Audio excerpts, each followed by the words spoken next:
Chapter 14. It was 10 minutes to 5 when I parked near the lobby entrance of the apartment house on Randall Place. A few windows were lit and radios were bleating at the dusk. I rode the automatic elevator up to the 4th floor and went along a wide hall carpeted in green and paneled in ivory. A cool breeze blew down the hall from the open screen door to the fire escape. There was a small ivory push button beside the door marked 405. I pushed it and waited what seemed a long time. Then the door opened noiselessly about a foot. There was a steady, furtive air in the way it opened. The man was long-legged, long-waisted, high-shouldered, and he had dark brown eyes and a brown expressionless face that had learned to control its expressions long ago. Hair like steel wool grew far back on his head and gave him a great deal of dull brown forehead that might at a careless glance have seemed a dwelling place for brains. His somber eyes probed at me impersonally. His long thin brown fingers held the edge of the door. He said nothing. I said, "Geiger?" Nothing in the man's face changed that I could see. He brought a cigarette from behind the door and tucked it between his lips and drew a little smoke from it. The smoke came towards me in a lazy, contemptuous puff, and behind it words in a cool, unhurried voice that had no more inflection than the voice of a faro dealer. "You said what?" "Geiger. Author Gwen Geiger. The guy that has the books." The man considered that without any haste. He glanced down at the tip of his cigarette. His other hand, the one that had been holding the door, dropped out of sight. His shoulder had a look as though his hidden hand might be making motions. "Don't know anybody by that name," he said. "Does he live around here?" I smiled. He didn't like the smile. His eyes got nasty. I said, "You're Joe Brody?" The brown face hardened. "So what? Got a grift, brother, or just amusing yourself?" "So you're Joe Brody," I said. "And you don't know anybody named Geiger?" "That's very funny." "Yeah? You got a funny sense of humor maybe. Take it away and play on it somewhere else." I leaned against the door and gave him a dreamy smile. "You got the books, Joe. I got the sucker list. We ought to talk things over."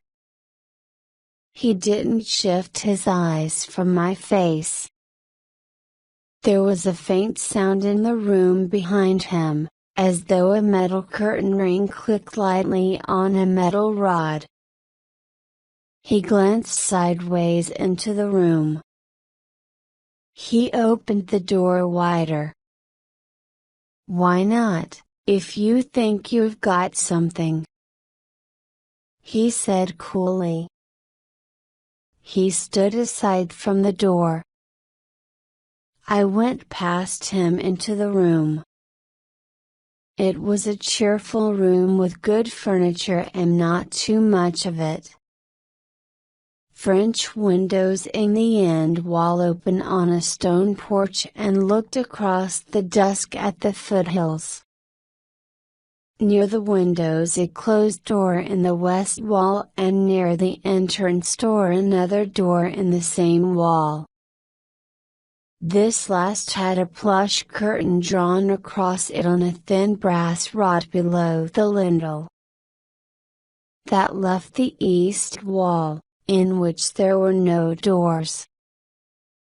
There was a davenport backed against the middle of it, so I sat down on the davenport.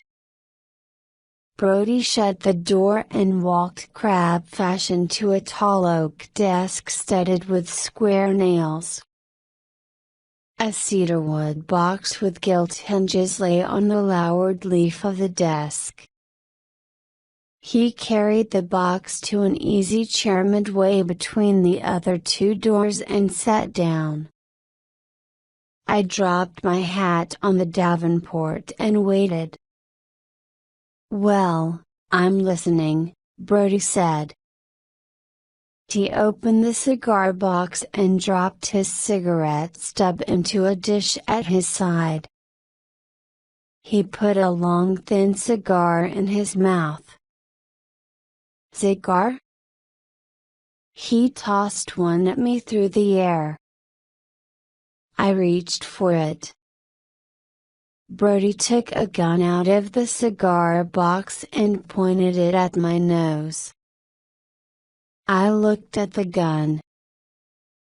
It was a black police .39.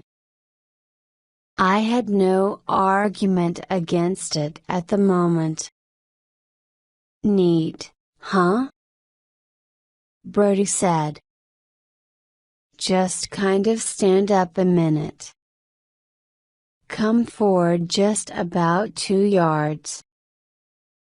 You might grab a little air while you're doing that." His voice was the elaborately casual voice of the tough guy in pictures. Pictures have made them all like that.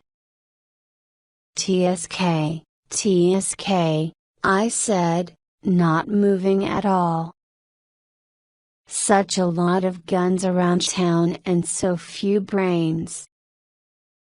You're the second guy I've met within hours who seems to think a gat in the hand means a world by the tail. Put it down and don't be silly, Joe." His eyebrows came together and he pushed his chin at me. His eyes were mean. "The other guy's name is Eddie Mars," I said. "Ever hear of him?" "No." Brody kept the gun pointed at me. "If he ever gets wise to where you were last night in the rain, he'll wipe you off the way a check razor wipes a check." "What would I be to Eddie Mars?" Brody asked coldly. But he lowered the gun to his knee. "Not even a memory," I said. We stared at each other. I didn't look at the pointed black slipper that showed under the plush curtain on the doorway to my left. Brody said quietly, "Don't get me wrong. I'm not a tough guy, just careful. I don't know how's first whisper about you. You might be a life taker for all I know."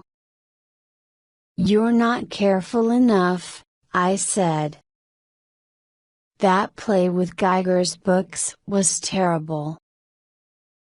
He drew a long slow breath and let it out silently.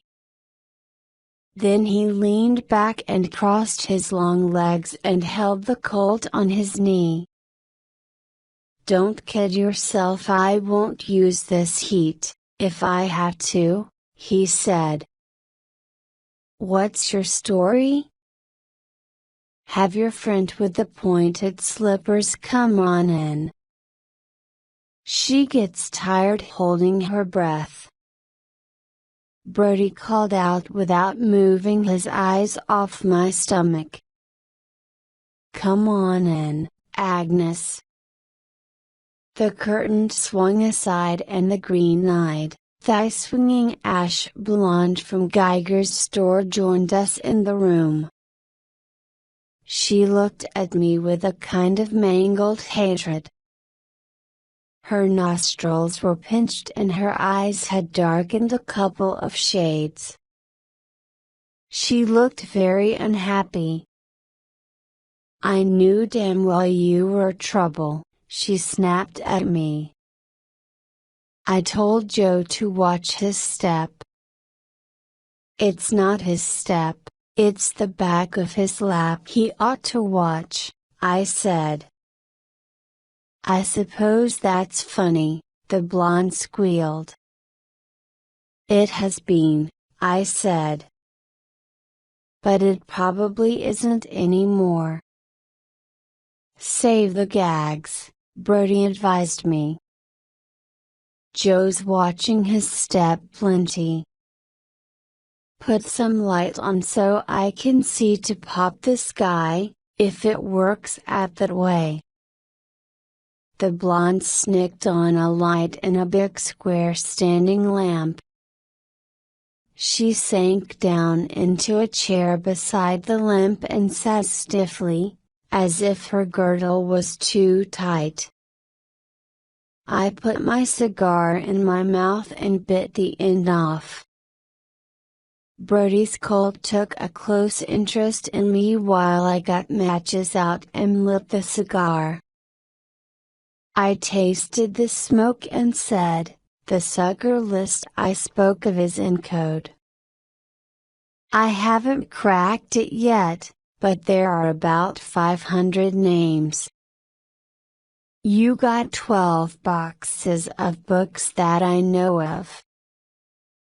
You should have at least 500 books. There'll be a bunch more out on loan, but say 500 is the full crop, just to be cautious. If it's a good active list and you could run it even 50% down the line, that would be 125,000 rentals. Your girlfriend knows about that. I'm only guessing. Put the average rental as low as you like, but it won't be less than $1. That merchandise costs money. At $1 a rental you take 125 grand and you still have your capital. I mean, you still have Geiger's capital.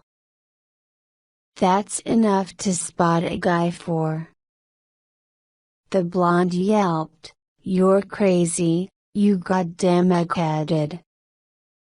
Brody put his teeth sideways at her and snarled, "Pipe down, for Christ's sake. Pipe down." She subsided into an outraged mixture of slow anguish and bottled fury.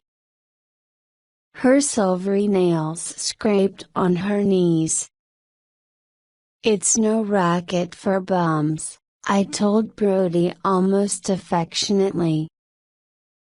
"It takes a smooth worker like you, Joe.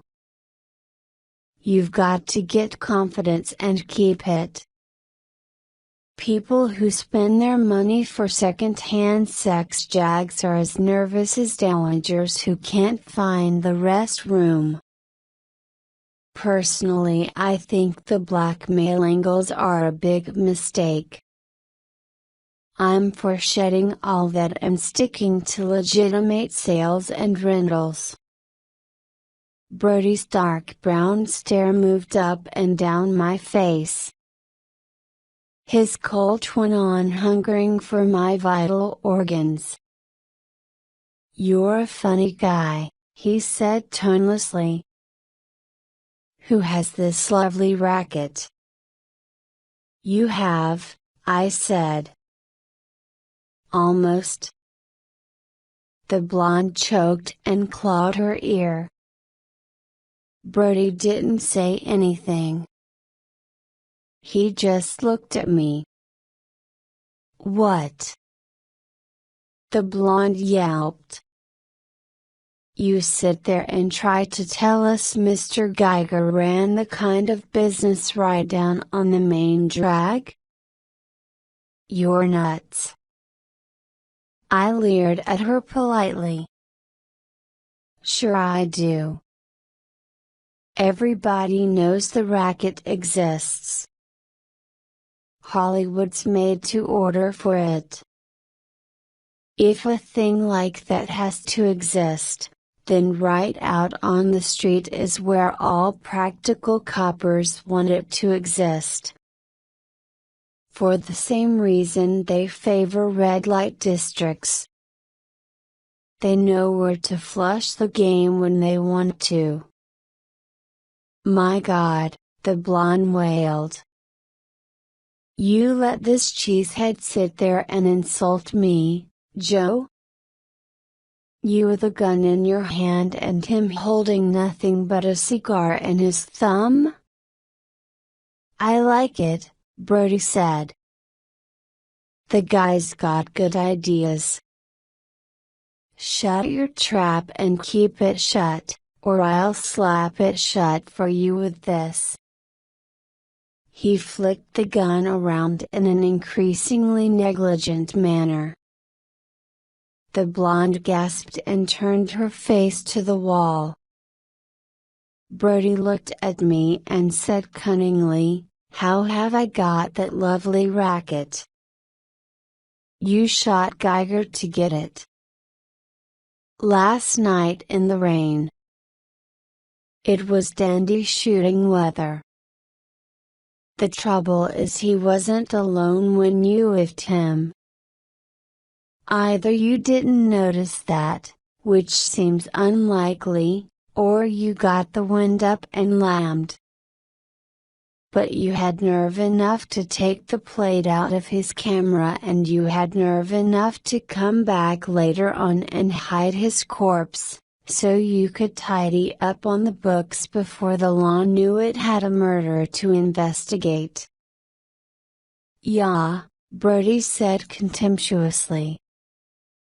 The Colt wobbled on his knee. His brown face was as hard as a piece of carved wood. You take chances, mister. It's kind of goddamned lucky for you I didn't bop Geiger. You can step off for it just the same, I told him cheerfully. You're made to order for the rap. Brody's voice rustled. Think you got me framed for it? Positive. How come? There's somebody who'll tell it that way. I told you there was a witness. Don't go simple on me, Joe. He exploded then. That goddamn little hot pants. He yelled. She would, goddamn her. She would, just that. I leaned back and grinned at him. Swell. I thought you had those nude photos of her. He didn't say anything. The blonde didn't say anything. I let them chew on it. Brody's face cleared slowly, with a sort of grayish relief. He put his Colt down on the end table beside his chair but kept his right hand close to it. He knocked hash from his cigar on the carpet and stared at me with eyes that were a tight shine between narrowed lids. I guess you think I'm dumb, Brody said. Just average, for a grifter. Get the pictures. What pictures? I shook my head.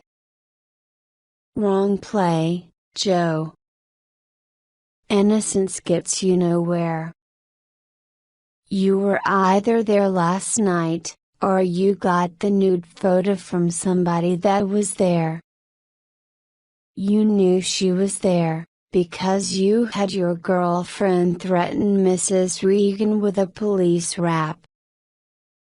The only ways you could know enough to do that would be by seeing what happened or by holding the photo and knowing where and when it was taken. Cough up and be sensible. I'd have to have a little dough, Brody said. He turned his head a little to look at the green-eyed blonde. Not now green-eyed and only superficially a blonde. She was as limp as a fresh-killed rabbit. No dough, I said. He scowled bitterly. How'd you get to me? I flicked my wallet out and let him look at my buzzer. I was working on Geiger, for a client. I was outside last night, in the rain. I heard the shots. I crashed in. I didn't see the killer.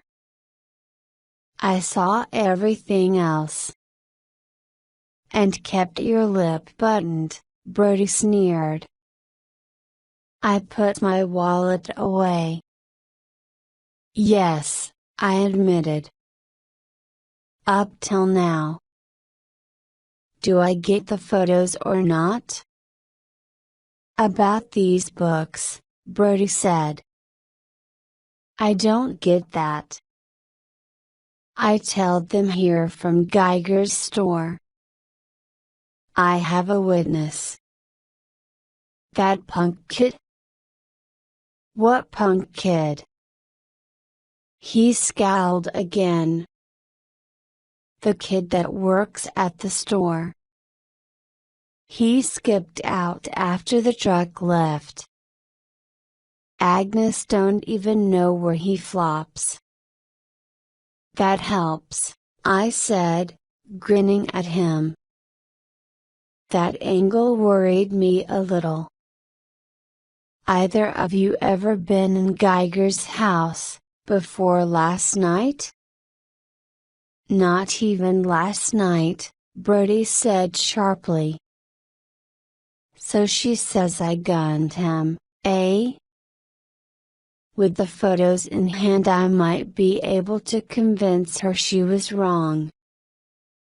There was a little drinking being done. Brody sighed.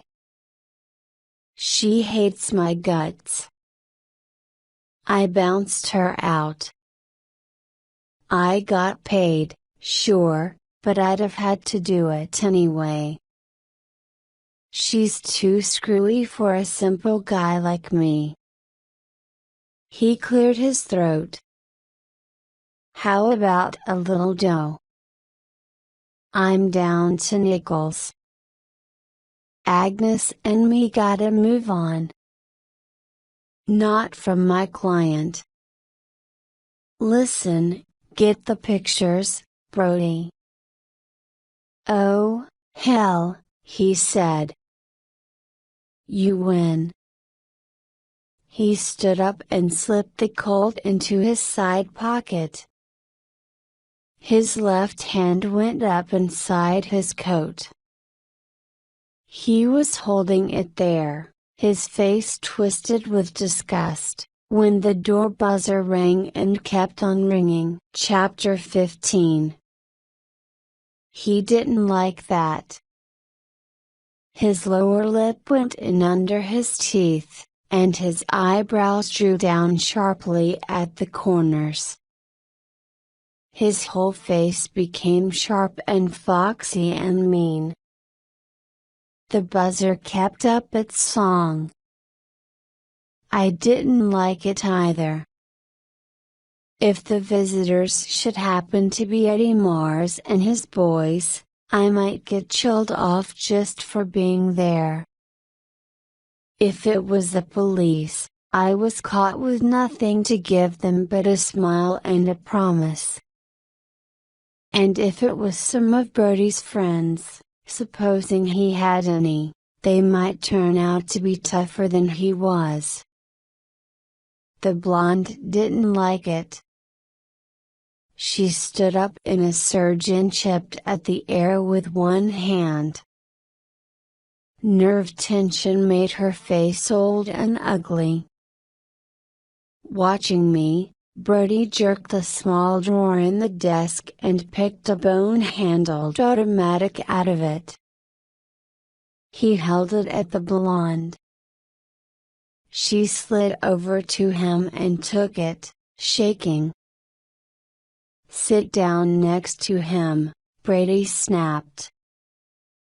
"Hold it on him low down, away from the door. If he gets funny, use your own judgment.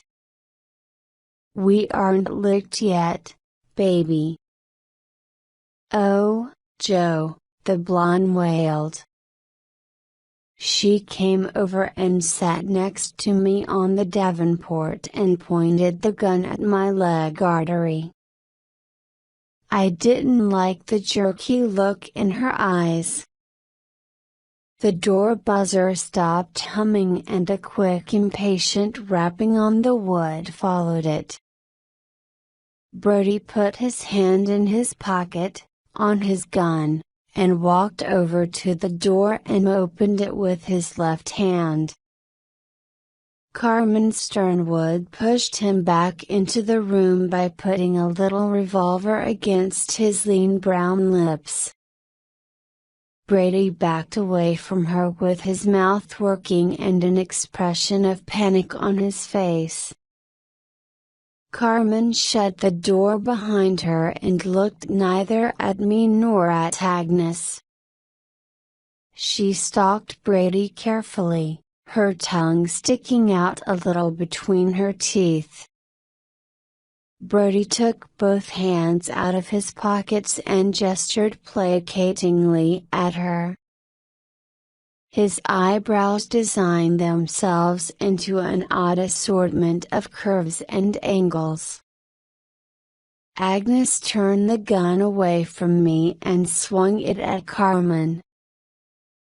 I shot my hand out and closed my fingers down hard over her hand and jammed my thumb on the safety catch. It was already on. I kept it on. There was a short silent tussle, to which neither Brody nor Carmen paid any attention whatever. I had the gun. Agnes breathed deeply and shivered the whole length of her body. Carmen's face had a bony scraped look and her breath hissed. Her voice said without tone, "I want my pictures, Joe." Brody swallowed and tried to grin. "Sure, kid, sure." He said it in a small flat voice that was as much like the voice he had used to me as a scooter is like a tin-ton truck. Carmen said, "You shot Arthur Geiger." "I saw you." "I won my pictures." Brody turned green. "Hey, wait a minute, Carmen," I yelped. Blonde Agnes came to life with a rush. She ducked her head and sank her teeth in my right hand. I made more noises and shook her off.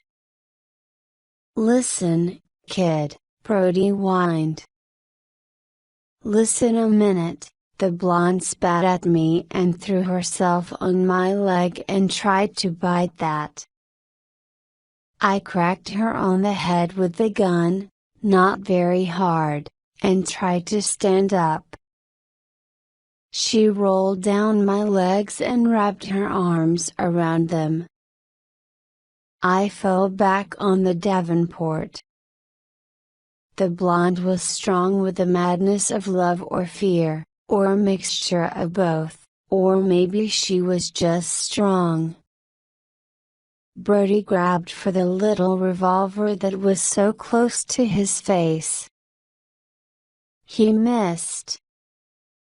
The gun made a sharp rapping noise that was not very loud. The bullet broke glass in a folded back French window. Brody groaned horribly and fell down on the floor and jerked Carmen's feet from under her. She landed in a heap and the little revolver went skidding off into a corner. Brody jumped up on his knees and reached for his pocket. I bit Agnes on the head with less delicacy than before, kicked her off my feet, and stood up. Brody flicked his eyes at me. I showed him the automatic. He stopped trying to get his hand into his pocket. Christ! He whined. Don't let her kill me. I began to laugh. I laughed like an idiot, without control. Blonde Agnes was sitting up on the floor with her hands flat on the carpet and her mouth wide open and a wick of metallic blonde hair down over her right eye. Carmen was crawling on her hands and knees, still hissing.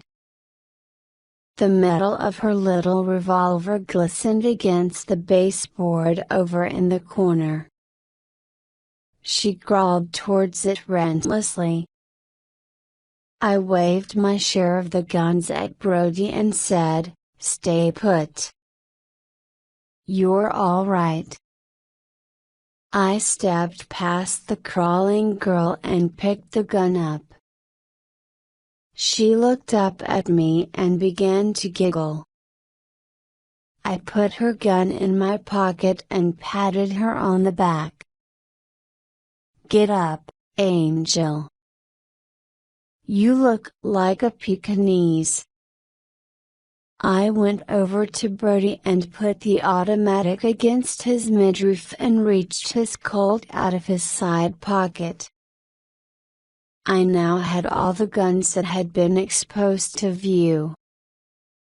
I stuffed them into my pockets and held my hand out to him. "Give." He nodded, licking his lips, his eyes still scared. He took a fat envelope out of his breast pocket and gave it to me. There was a developed plate in the envelope and 5 glossy prints. "Sure these are all?" He nodded again. I put the envelope in my own breast pocket and turned away. Agnes was back on the davenport, straightening her hair. Her eyes ate Carmen with a green distillation of hate. Carmen was up on her feet too, coming towards me with her hand out, still giggling and hissing. There was a little froth at the corners of her mouth. Her small white teeth glinted close to her lips. "Can I have them now?" she asked me with a coy smile. "I'll take care of them for you. Go on home." "Home?" I went to the door and looked out. The cool night breeze was blowing peacefully down the hall. No excited neighbors hung out of doorways. A small gun had gone off and broken a pane of glass, but noises like that don't mean much anymore. I held the door open and jerked my head at Carmen. She came towards me, smiling uncertainly. "Go on home and wait for me," I said soothingly. She put her thumb up. Then she nodded and slipped past me into the hail. She touched my cheek with her fingers as she went by. "You'll take care of Carmen, won't you?" she cooed. "Check. You're cute." "What you see is nothing," I said. "I've got a Bali dancing girl tattooed on my right thigh." Her eyes rounded. She said, "Naughty," and wagged a finger at me. Then she whispered, "Can I have my gun?" "Not now. Later. I'll bring it to you." She grabbed me suddenly around the neck and kissed me on the mouth. "I like you," she said. "Carmen likes you a lot." She ran off down the hall as gay as a thrush, waved at me from the stairs and ran down the stairs out of my sight. I went back into Brody's apartment. Chapter 16. I went over to the folded back French window and looked at the small broken pane in the upper part of it. The bullet from Carmen's gun had smashed the glass like a blow. It had not made a hole. There was a small hole in the plaster which a keen eye would find quickly enough. I pulled the drapes over the broken pane and took Carmen's gun out of my pocket. It was a banker's special, .22 caliber, hollow point cartridges. It had a pearl grip, and a small round silver plate set into the butt was engraved, "Carmen from Moen." She made saps of all of them. I put the gun back in my pocket and sat down close to Brody and stared into his bleak brown eyes. A minute passed. The blonde adjusted her face by the aid of a pocket mirror. Brody fumbled around with a cigarette and jerked, satisfied. "So far. Why did you put the bite on Mrs. Regan instead of the old man?" "Tapped the old man once. About 6-7 months ago. I figure maybe he gets sore enough to call in some law." "What made you think Mrs. Regan wouldn't tell him about it?" He considered that with some care, smoking his cigarette and keeping his eyes on my face. Finally he said, "How well you know her." "I've met her twice." "You must know her a lot better to take a chance on that squeeze with a photo." "She skates around plenty." "I figure maybe she has a couple of soft spots she don't want the old man to know about." "I figure she can raise $5,000 easy." "A little weak," I said. "But pass it." "You're broke, eh?" "I've been shaking two nickels together for a month, trying to get them to mate." "What you do for a living?" "Insurance." I got desk room in Puss Walgreens office, Fallwider Building, Western and Santa Monica. When you open up, you open up. The books here in your apartment? He snapped his teeth and waved a brown hand. Confidence was oozing back into his manner. Hell, number. In storage. You had a man bring them here and then you had a storage outfit come and take them away again right afterwards? Sure. I don't want them moved direct from Geiger's place, do I? You're smart, I said admiringly. Anything incriminating in the joint right now? He looked worried again. He shook his head sharply. That's fine, I told him. I looked across at Agnes. She had finished fixing her face and was staring at the wall, blank-eyed, hardly listening.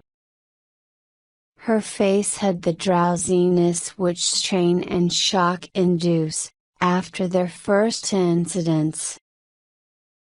Brody flicked his eyes warily. Well? How'd you come by the photo? He scowled. Listen, you got what you came after, got it plenty cheap. You done a nice neat job. Now go peddle it to your top man. I'm clean. I don't know nothing about any photo, do I, Agnes?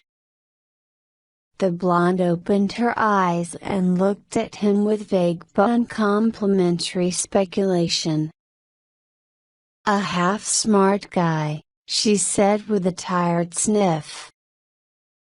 That's all I ever draw. Never once a guy that's smart all the way around the course.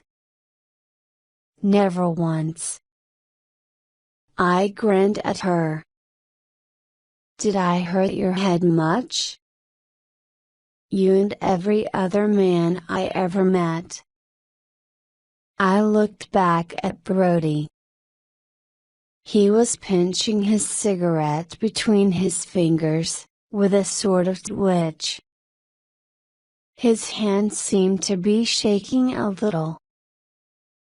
His brown poker face was still smooth. We've got to agree on a story, I said. For instance, Carmen wasn't here. That's very important. She wasn't here. That was a vision you saw. Huh? Brody sneered. If you say so, pal, and if, he put his hand out, palm up, and cupped the fingers and rolled the thumb gently against the index and middle fingers. I nodded. We'll see. There might be a small contribution. You won't count it in grands, though. Now where did you get the picture? A guy slipped it to me. Huh? A guy you just passed in the street. You wouldn't know him again. You never saw him before. Brody yawned. It dropped out of his pocket, he leered. Huh? Got an alibi for last night, poker pan? Sure. I was right here. Agnes was with me. Okie, Agnes? I'm beginning to feel sorry for you again, I said. His eyes flicked wide and his mouth hung loose, the cigarette balanced on his lower lip. "You think you're smart and you're so goddamn dumb," I told him. "Even if you don't dance off up in Quinton, you have such a bleak long lonely time ahead of you." His cigarette jerked and dropped hash on his vest. "Thinking about how smart you are," I said. "Take the air," he growled suddenly. "Dust. I got enough chinning with you. Beat it." "Okey." I stood up and went over to the tall oak desk and took his 2 guns out of my pockets, laid them side by side on the blotter so that the barrels were exactly parallel. I reached my hat off the floor beside the Davenport and started for the door. Brody yelped, "Hey!" I turned and waited. His cigarette was jiggling like a doll on a coiled spring. "Everything's smooth, aren't it?" he asked. "Why, sure. This is a free country. You don't have to stay out of jail, if you don't want to. That is, if you're a citizen." "Are you a citizen?" He just stared at me, jiggling the cigarette. The blonde Agnes turned her head slowly and stared at me along the same level. Their glances contained almost the exact same blend of foxiness, doubt and frustrated anger. Agnes reached her silvery nails up abruptly and yanked a hair out of her head and broke it between her fingers, with a bitter jerk. Brody said tightly, "You're not going to any cops, brother. Not if it's the Sternwoods you're working for. I've got too much stuff on that family. You got your pictures and you got your hush. Go and peddle your papers." "Make your mind up," I said.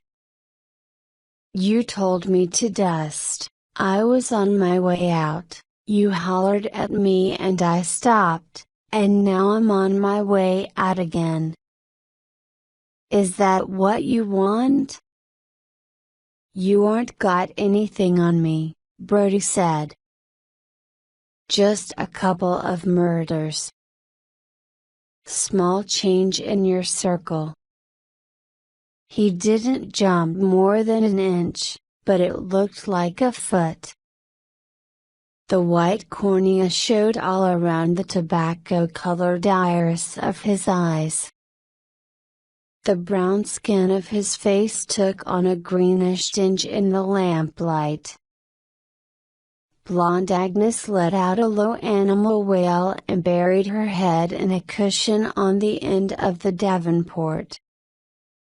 I stood there and admired the long line of her thighs. Brody moistened his lips slowly and said, "Sit down, pal. Maybe I have a little more for you."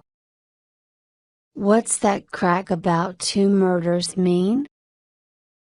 I leaned against the door. "Where were you last night about 7:30, Joe?" His mouth drooped sulkily and he stared down at the floor. "I was watching a guy who had a nice racket I figured he needed a partner in." "Geiger." "I was watching him now and then to see had he any tough connections. I figure he has friends or he don't work the racket as open as he does." but they don't go to his house. Only dames.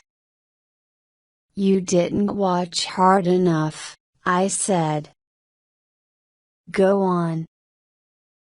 I'm there last night on the street below Geiger's house. It's raining hard and I'm buttoned up in my coupe and I don't see anything. There's a car in front of Geiger's and another car a little way up the hill. That's why I stay down below. There's a big Buick parked down where I am and after a while I go over and take a gander into it. It's registered to Vivian Regan. Nothing happens, so I scram. That's all. He waved his cigarette. His eyes crawled up and down my face. Could be, I said. Know where that Buick is now? Why would I? In the sheriff's garage. It was lifted out of 12 feet of water off Lido Fish Pier this AM. There was a dead man in it. He had been zapped and the car pointed out the pier and the hand throttle pulled down. Brody was breathing hard. One of his feet tapped restlessly. Jesus, guy, you can't pin that one on me, he said thickly. Why not? This Buick was down back of Geiger's according to you. Well, Mrs. Regan didn't have it out. Her chauffeur, a lad named Owen Taylor, had it out. He went over to Geiger's place to have words with him, because Owen Taylor was sweet on Carmen, and he didn't like the kind of games Geiger was playing with her. He let himself in the back way with a jummy and a gun and he caught Geiger taking a photo of Carmen without any clothes on. So his gun went off, as guns will, and Geiger fell down dead and Owen ran away, but not without the photo negative Geiger had just taken. So you ran after him and took the photo from him. How else would you have got hold of it? Brody licked his lips. Yeah, he said. But that don't make me knock him off. Sure, I heard the shots and saw this killer come slamming down the back steps into the Buick and off. I took out after him. He hit the bottom of the canyon and went west on Sunset. Beyond Beverly Hills he skidded off the road and had to stop and I came up and played copper. He had a gun but his nerve was bad and I sapped him down. So I went through his clothes and found out who he was and I lifted the plate holder, just out of curiosity.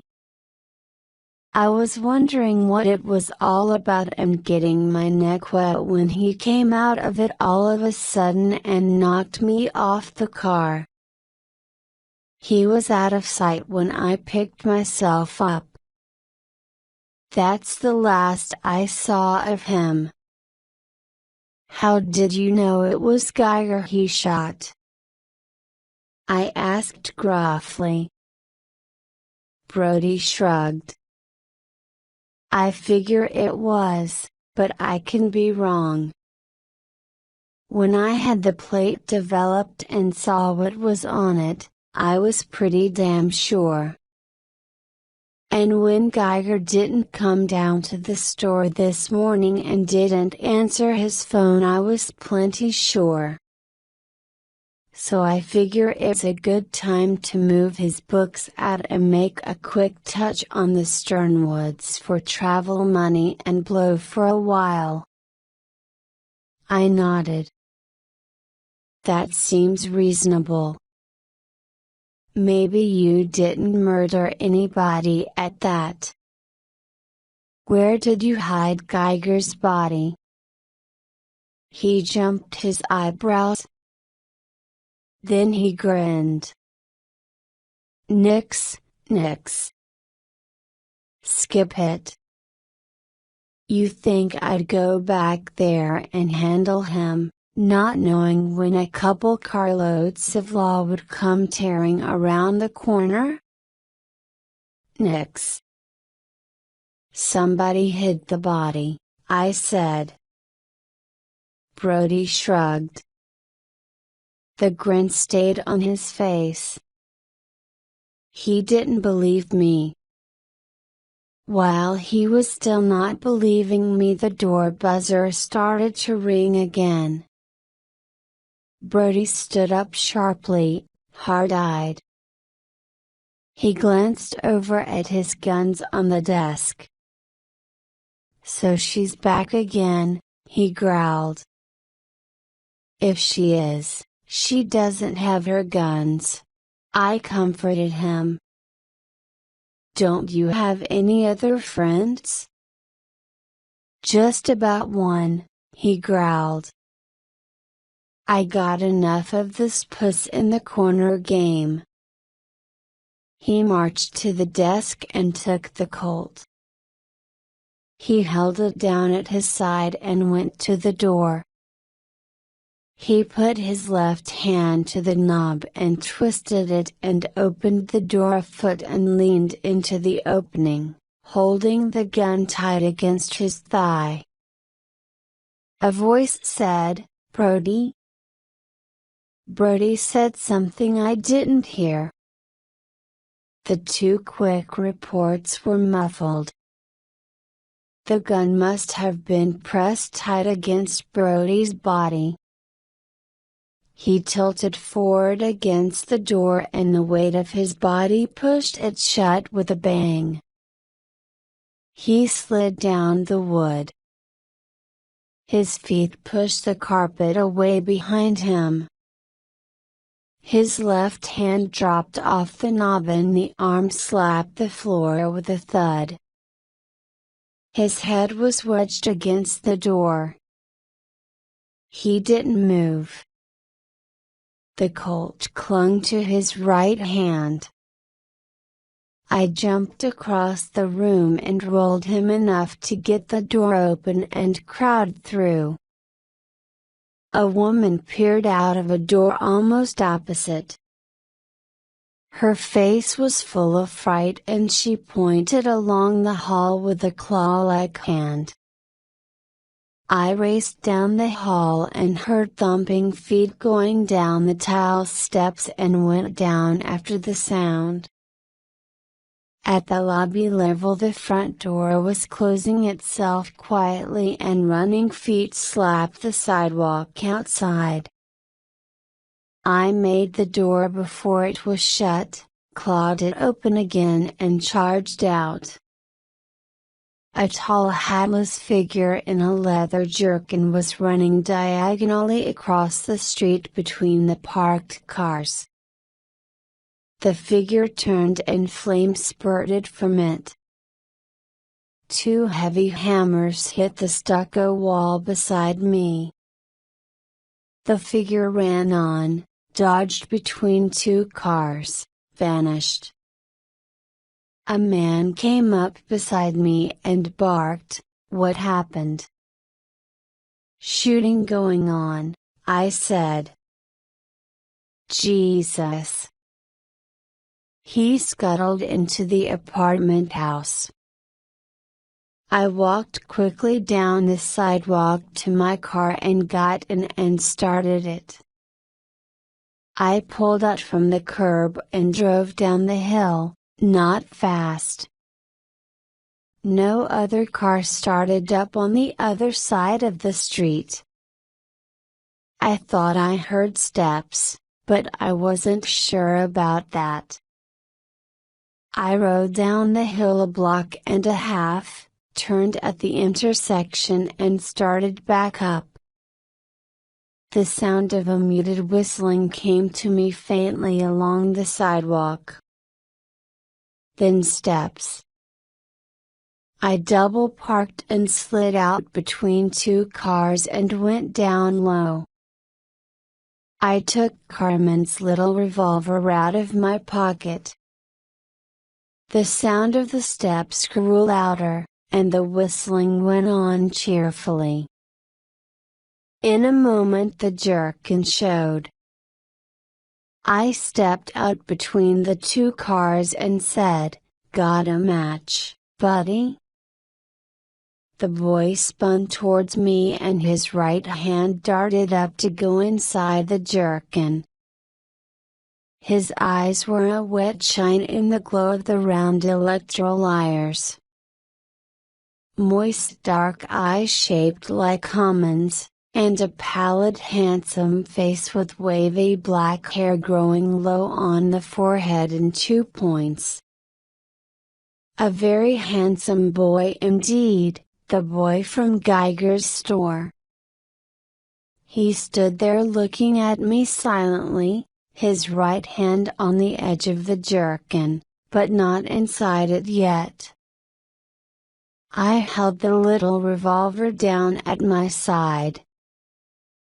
"You must have thought a lot of that queen," I said. "Go, yourself," the boy said softly, motionless between the parked cars and the 5-foot retaining wall on the inside of the sidewalk. A siren wailed distantly coming up the long hill. The boy's head jerked towards the sound. I stepped in close and put my gun into his jerkin. "Me or the cops?" I asked him. His head rolled a little sideways as if I had slapped his face. "Who are you?" he snarled. "Friend of Geiger's." "Get away from me, you son of a bitch. This is a small gun, kid. I'll give it you through the navel and it will take 3 months to get you well enough to walk. But you'll get well. So you can walk to the nice new gas chamber up in Quinton." He said, "Go, yourself." His hand moved inside the jerkin.